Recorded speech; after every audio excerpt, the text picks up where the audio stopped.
लिखे गए हैं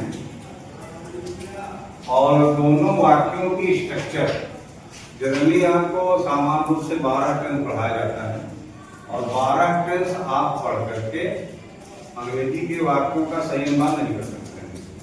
इसके लिए आपको अलग अलग वाक्यों की स्ट्रक्चर को समझना पड़ेगा कि वाक्य की बनावट किस तरीके से है। अगर वाक्य की बनावट के अनुसार आप अनुवाद करेंगे तो आपका अनुवाद कभी गलत नहीं होगा। ठीक है, यह बात आप ध्यान दीजिएगा। वह अभी अभी खाना खाया है और दूसरा वाक्य है कौन कौन गाना गा रहा है।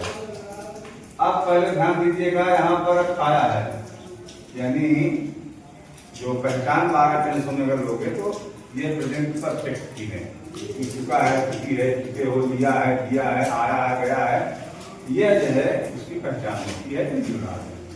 केवल इसमें है अभी अभी। ठीक है, अब दूसरा है कौन कौन गाना गा रहा है। दोनों में पुनरावृत्ति हुई है, एक ही शब्द की। तो पहले हम ऊपर वाला का देखते हैं। अभी अभी के लिए लिखना है आपको, क्या लिखना है?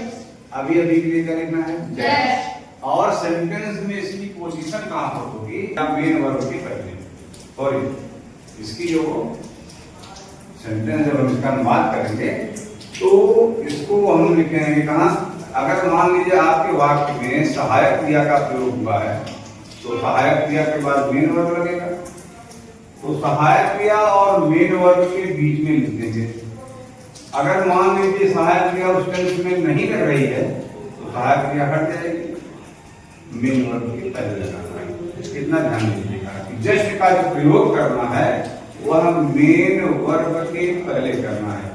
बाकी जैसे आपका टेंस होगा उसी के अनुसार आपको अनुवाद करना है। जैसे यहाँ पर देखिए, वह अभी अभी खाना खाया है। इसका अनुवाद जब करोगे सब्जेक्ट इसमें कौन हो जाएगा? ही। अब क्योंकि हमने पहले बताया प्रेजेंट परफेक्ट टेंस है तो हाय और हैव इसकी सहायक क्रिया है और वर्ब की तीसरी अवस्था लगती है, तो ही के साथ आपको लगाना है हाय। अब आपको लगाना है क्या? जस्ट।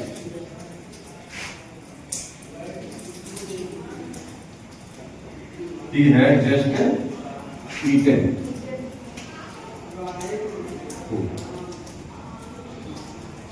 लड़के गलती करते हैं, फूड के पहले द लगा देते हैं, जबकि लंच डिनर के पहले कोई आर्टिकल नहीं लगता है। ध्यान दीजिएगा, द मत कभी लगाइएगा।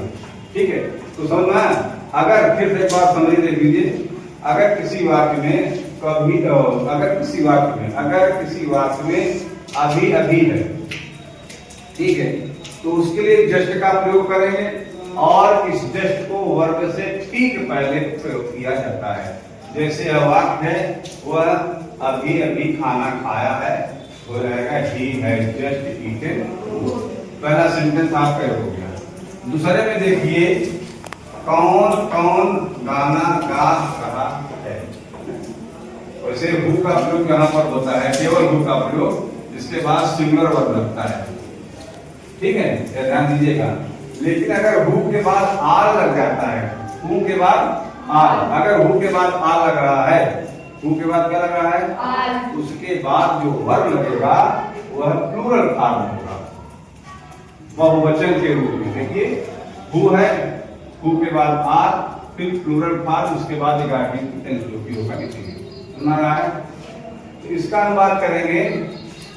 ठीक है, हु, यहां तक किसी को दिक्कत नहीं, उसके बाद आपको आर लगाना है। अब आपका टेंस है present continuous tense. Present continuous tense में आईएनजी फॉर्म लगता है, सहायक क्रिया के रूप में इज एम आर। तो यहां पर हमने बताया प्लूरल लगेगा हु आर आर। ठीक, गा रहा है का आईएनजी फॉर्म सिंगिंग। क्या गा रहा है? आसान।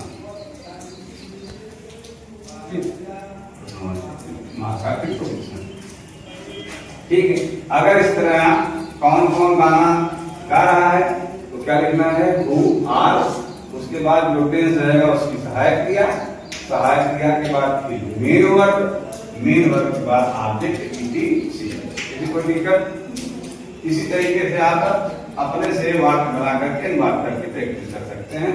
ठीक है, जितना आप प्रैक्टिस करेंगे, अनुवाद में जितना प्रैक्टिस करेंगे उतना ही आप पारंगत होंगे।